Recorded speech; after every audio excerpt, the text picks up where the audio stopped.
Minnesota schools had notable absences for most of this year, school resource officers. But in the last few weeks, several of them are back in the hallways. David Schuman visited with an SRO to learn more about the role that they play and what this highly unusual year has been like. Hi, how are you? Hi, Kennedy. Forget the prom king and queen.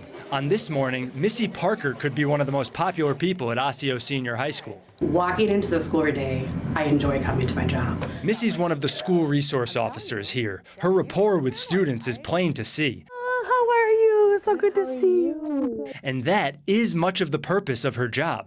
I've had students come up to me and say, "You're the only adult I trust in this building." And it's pretty powerful, especially with just that barrier that we have with law enforcement. And so I get emotional about it because, we're doing good things. It's emotional, too, for her because for most of this school year, Missy and her partner, Tony, were pulled from the building by their department, just as SROs all over the state were.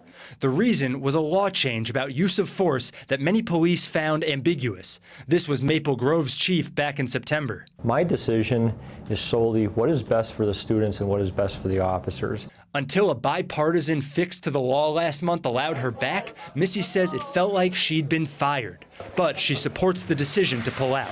We don't go hands-on with kids here. It's very rare.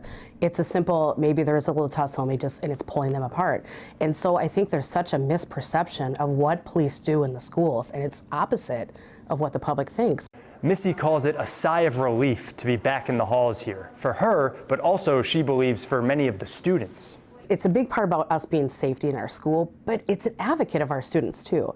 That's the best part. Of course, Missy does feel a barrier with some students. Not all are so willing to trust a cop. And then I think that's the student I'm going to make that connection with. And every year I'm able to get that student to have a little bit of a different perspective. And I think that's the rewarding part of this job. There's such an image of what we are out there, and we're just human beings like they are. In Osseo, David Schuman, WCCO News. The school district shared a statement with WCCO that said in part, "We are grateful to community partners like local law enforcement who are focused on building safe and inclusive school environments alongside us. They're continually investing in the safety and security of our students, staff, and building on a daily basis."